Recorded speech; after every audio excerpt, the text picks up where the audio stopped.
Hello friend, greetings. स्वागत है आपका आपके खुद के चैनल में। बर्थ सर्टिफिकेट बहुत ही इंपॉर्टेंट डॉक्यूमेंट है। बर्थ सर्टिफिकेट प्रत्येक चाइल्ड का पहला कानूनी डॉक्यूमेंट होता है। इसमें बच्चे का नाम उसके माता पिता के नाम के साथ दर्ज किया जाता है। बर्थ सर्टिफिकेट में बच्चे के पैदा होने की तारीख, स्थान, उसका जेंडर के साथ अन्य कई लीगल जानकारियां अंकित की जाती हैं। ये डॉक्यूमेंट बच्चे की आइडेंटिटी के लिए भी काम में आता है। बर्थ सर्टिफिकेट एडमिशन या आईडी प्रूफ बनवाने में या फिर बर्थ डेट को ऑथेंटिकेट भी करने के काम आता है। जन्म प्रमाण पत्र का उपयोग करके कोई भी नागरिक विभिन्न प्रकार की सरकारी सेवाओं का लाभ प्राप्त कर सकता है। यह किसी भी व्यक्ति के जन्म का प्रमाण पत्र होता है। वोटर आईडी कार्ड, स्कूल में प्रवेश पाने या सरकारी सेवाओं में पंजीकरण या विवाह के लिए आयु प्रमाण पत्र की आवश्यकता पड़ती है। चाइल्ड यदि हॉस्पिटल में पैदा होता है तो बर्थ सर्टिफिकेट बनवाना बहुत आसान होता है। हॉस्पिटल वाले खुद ही बनवा कर दे देते हैं। अदर हैंड यदि हॉस्पिटल में बच्चा पैदा नहीं हुआ हो तब आप ऑनलाइन अप्लाई करके बर्थ सर्टिफिकेट बनवा सकते हैं। इस वीडियो में मैं आपको बताने वाला हूं कि बर्थ सर्टिफिकेट को ऑनलाइन अप्लाई कैसे करते हैं। फिर स्टार्ट करते हैं। आपको सर्च बॉक्स में टाइप करना है बर्थ सर्टिफिकेट। देखिएगा ये जो सेकंड पे आ रही है वेबसाइट बर्थ रजिस्ट्रेशन, यहाँ पर आपको हिट करना है। इस वेबसाइट पर जाना है। ये सेंट्रल गवर्नमेंट की वेबसाइट है। इसका लिंक मैं आपको डिस्क्रिप्शन में दे दूंगा, crsorgi.government.in। ये वेबसाइट का एड्रेस है। ये सेंट्रल गवर्नमेंट की वेबसाइट है जिसकी मदद से पूरे देश के किसी भी स्टेट के लोग यहाँ पर अपना बर्थ सर्टिफिकेट बनवा सकते हैं। सबसे पहले यहाँ पर आपको लॉगिन करना होगा और लॉगिन से भी पहले यदि आपकी यहाँ पे एक रजिस्ट्रेशन आईडी नहीं है, यूजर आईडी नहीं है, तब आपको यहाँ पर रजिस्ट्रेशन करना होगा। सबसे पहले तो रजिस्ट्रेशन करने के लिए आपको यहाँ पर आना है, अपनी यूज़र आईडी क्रिएट करनी है। तो यहाँ लास्ट में आ रहा है जो पब्लिक साइन अप, यहाँ पर आपको जाना है। ये पब्लिक साइन अप पर आपको जाना है। अब यहाँ पर आपको अपना रजिस्ट्रेशन करना है, अपना नाम डालना है, यूज़र नेम, यहाँ आपको अपनी ईमेल आईडी डालनी रहेगी, यहाँ पर अपना मोबाइल नंबर, यहाँ पर आपको डेट डालनी, किस डेट में आप जानकारी दे रहे हैं या फिर यहाँ पर रजिस्ट्रेशन कर रहे हैं आप अपना। उसके बाद आपको अपना स्टेट चूज़ करना है। यहाँ पर स्टेट चूज़ करने के बाद आपको यहाँ पर अपना डिस्ट्रिक्ट चूज़ करना है। जिस डिस्ट्रिक्ट से आप बिलोंग करते हैं वो डिस्ट्रिक्ट चूज़ करना है। उसके बाद अपनी तहसील चूज़ करनी है। उसके बाद यहाँ पर आपको अपनी तहसील चूज़ करनी है। तहसील चूज़ करने के बाद यहाँ पर आपको अपना गांव या कस्बे का नाम चूज़ करना रहेगा। जब आप अपने विलेज टाउन को चूज़ कर लेंगे रजिस्ट्रेशन यूनिट अपने आप भर जाएगी। उसके बाद आपको कैप्चा भरना है। कैप्चा का ध्यान रखना है, जो यहाँ पर शो हो रहा है वही आपको डालना है। उसके बाद आपको रजिस्ट्रेशन पर क्लिक करना रहेगा। क्लिक करिएगा रजिस्ट्रेशन पर। ये सब डाटा फिल करने के बाद देखिएगा आपका रजिस्ट्रेशन हो चुका है। अब आपको अपनी यूज़र आई डी एक्टिवेट करनी है। देखिएगा ये यहाँ पर शो भी हो रहा है, please check your email to activate your user ID. तो फिर यहाँ पर हमें क्लिक करना रहेगा। हमें अपनी ईमेल आईडी ओपन करनी होगी। वहाँ पर एक लिंक आया है, वहाँ पर जाकर हमें अपनी यूज़र आईडी एक्टिवेट करनी है। अब हमें अपनी ईमेल आईडी ओपन करनी होगी, जो ईमेल आईडी हमने यहाँ पर फिल करी थी। देखिएगा हमारे पास ये मेल आ चुका है। ये देखिएगा srocrs.rgi की तरफ से। तो ये देखिए CRS यूज़र रजिस्ट्रेशन का मेल है, हमें इसे ओपन करना होगा। देखिएगा हम सक्सेसफुली रजिस्टर्ड हो चुके हैं। हमारी लॉगिन आईडी यहाँ पर शो हो रखी है। यहाँ ये हमें नोट कर लेनी है कहीं पर। हमें अपनी यूज़र आईडी एक्टिवेट करने के लिए यहाँ पर क्लिक करना होगा।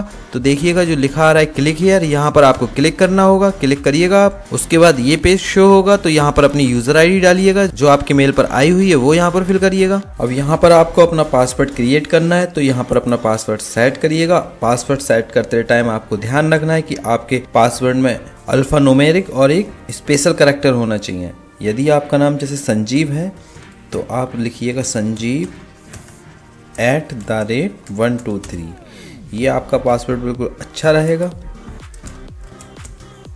देखिएगा ये उन्होंने एग्जाम्पल दे रखा है। इस टाइप से आप अपना पासवर्ड बनाना है और जो कैप्चा आपको फिल करना रहेगा, कैप्चा फिल करिएगा। अब आप सबमिट करिएगा। आपका पासवर्ड क्रिएट हो चुका है। अब यहाँ पर आ जाना है आपको। यहाँ पर अपनी यूज़र आईडी डालिएगा, यहाँ पर अपना पासवर्ड डालिएगा जो आपने अभी सेट किया था। फिर आपको कैप्चा डालकर लॉगिन करना है। यहाँ पर देखिएगा यूज़र नेम में पासवर्ड डालने के बाद ये पेज ओपन होगा। तो यहाँ पर देखिएगा ये होम आ रहा है, यहाँ पर बर्थ एंड डेथ आ रहा है। तो फिर यहाँ बर्थ पर जाइएगा, ऐड बर्थ रजिस्ट्रेशन। आपको एक बर्थ रजिस्ट्रेशन ऐड करना होगा। तो आप यहाँ जाइएगा ऐड बर्थ रजिस्ट्रेशन। अब देखिएगा यहाँ पर सबसे पहले आपको जो फर्स्ट ऑप्शन आ रहा है वो आ रहा है सिलेक्ट प्राइमरी लैंग्वेज। तो यहाँ पर आप हिंदी, इंग्लिश कुछ भी कर सकते हैं। तो मैं यहाँ इंग्लिश सेलेक्ट करता हूँ। सेकेंडरी लैंग्वेज में आप अपनी सेकेंडरी लैंग्वेज चूज़ कर सकते हैं। फॉर्म नंबर यदि आपका कोई है तो वो यहाँ पर फिल करिएगा। रिपोर्टिंग डेट अपने आप आ जाएगी यहाँ पर, जिस डेट में आप रिपोर्ट कर रहे हैं। यहाँ पर आपको डेट ऑफ बर्थ डालनी होगी, जिस डेट में बच्चा पैदा हुआ हो वो डेट डालनी है आपको यहाँ पर। उसका जेंडर यहाँ पर डालना है, पुरुष है स्त्री है क्या है वो।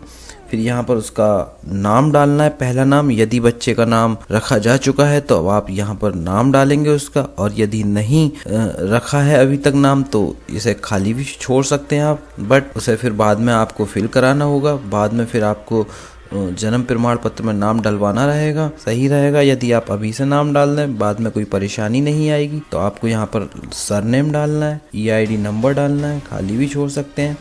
आधार नंबर, यदि जन्म प्रमाण पत्र किसी बच्चे का ना बन के किसी और का बनना है, या फिर बच्चा जिसका आधार कार्ड बन चुका है, तो यहाँ पर आधार नंबर डालिएगा।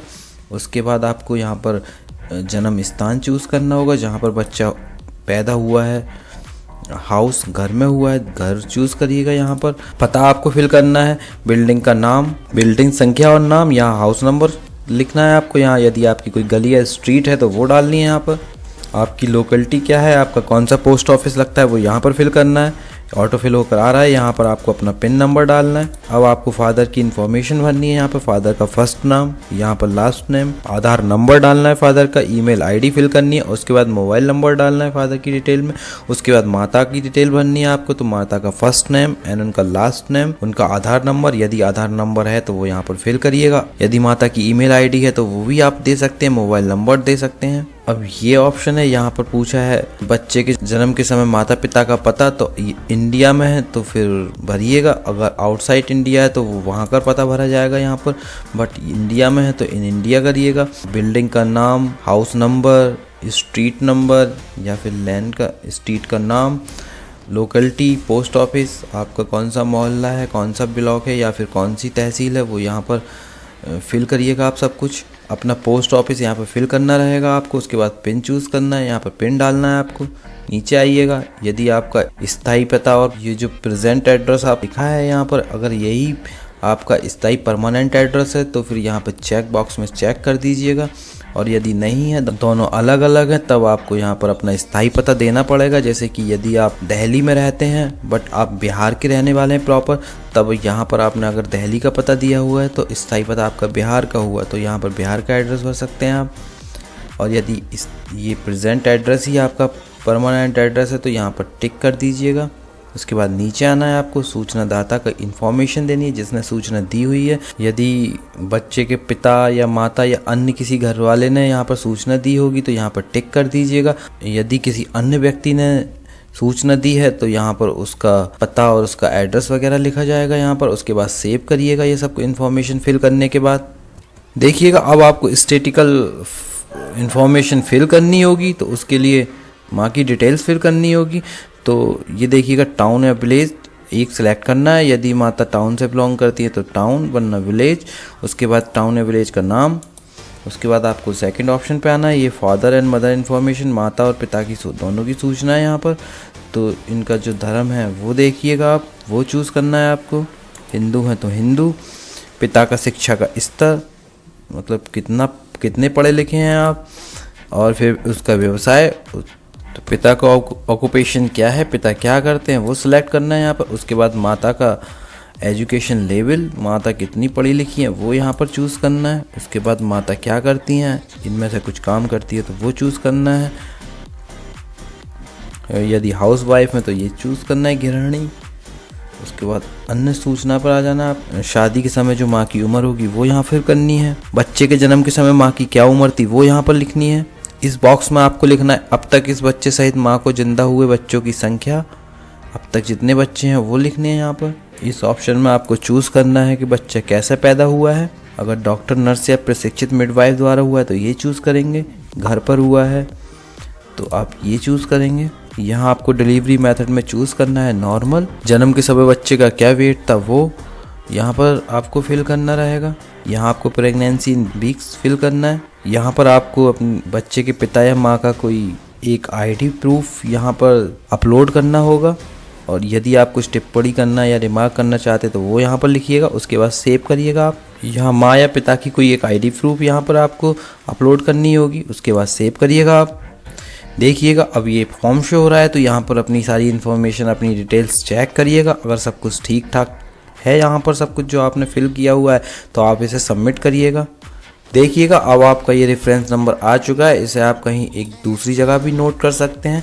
उसके बाद इसका प्रिंट आउट लेना है और आपको चेक करना है कि आपको ये सबमिट कहाँ करना है। तो देखिएगा ये आपको रजिस्ट्रार यूनिट नगर पालिका परिषद में आपको सबमिट करना है। और यदि आप ये किसी गांव वाले का बना रहे होते, कोई गांव का बच्चा होता, तो उसके लिए आपको ब्लॉक में आपको ये ब्लॉक में जमा करना रहेगा। बस इसका प्रिंट आउट निकालना है, इसके साथ आपको कुछ डॉक्यूमेंट लगाने और फिर जमा करना है। आपको यहाँ पर ये बता रहा हो वहाँ पर आपको जमा करना है। ये लिखा हुआ आ जाएगा, यहाँ पर जमा करना रहेगा। आप फॉर्म को पेरेंट्स के डॉक्यूमेंट लाइक आईडी प्रूफ के साथ जमा करना है। आपसे कोई फीस नहीं जाएगी। यदि आप लेट हो जाते हैं, मींस अगर बच्चा 21 दिन से ज़्यादा का हो जाता है, तब आपको एफिडेविट के साथ फॉर्म को जमा करना होगा। एफिडेविट में आपके लेट होने का कारण मेंशन होता है। इस फॉर्म का प्रिंट आउट निकाल कर पेरेंट्स की आईडी के साथ आपको रजिस्ट्रार ऑफिस में जमा करना होगा, जिसका एड्रेस यहाँ पर शो होगा, वहाँ पर आपको जमा करना होगा। ये बच्चा पैदा होने के 21 दिन तक आप ऑनलाइन अप्लाई कर सकते हो। उसके बाद आपको एक एफिडेविट लगवाना होगा। यदि बच्चा 21 दिन से ज़्यादा का हो जाता है तो फिर एफिडेविट लगता है। ओके फ्रेंड, वीडियो अच्छी लगी हो तो लाइक एंड शेयर करिएगा। फ्यूचर में ऐसी ही इन्फॉर्मेटिव वीडियो देखने के लिए चैनल को सब्सक्राइब करिएगा। Have a good day. Thanks.